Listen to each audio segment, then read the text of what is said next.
Dans l'Antiquité, la puissance de l'Empire assyrien était redoutée et admirée. Les Assyriens, maîtres des terres entre les rivières Tigre et Euphrate, ont laissé derrière eux des trésors d'ingéniosité et de culture. Apparus autour de 2500 avant notre ère, ces conquérants étaient à la fois redoutables guerriers et bâtisseurs exceptionnels. Leur capitale, Ninive, se dressait comme un témoignage vibrant de leur génie architectural. Dans cette cité florissante se trouvaient des temples majestueux, des palais somptueux et des jardins suspendus, réputés pour rivaliser de beauté avec ceux de Babylone.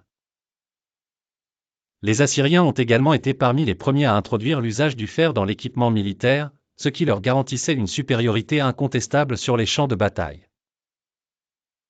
Sous le règne du puissant roi Assurbanipal, l'empire atteint son apogée.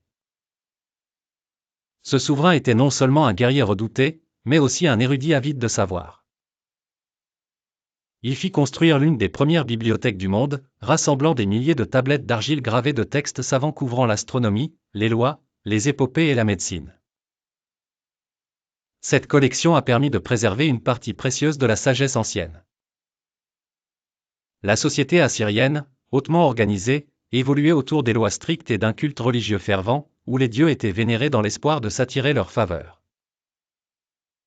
Les femmes détenaient un certain degré de pouvoir et participaient activement à la vie économique et religieuse de l'Empire. Cependant, malgré leur force et leur infrastructure sophistiquée, les Assyriens ne purent éviter les tumultes que l'histoire réserve parfois aux civilisations.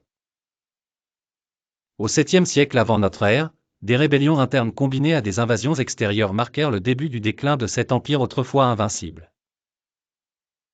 Finalement, en 612 avant notre ère, la chute de Ninive sonna le glas d'une ère de domination.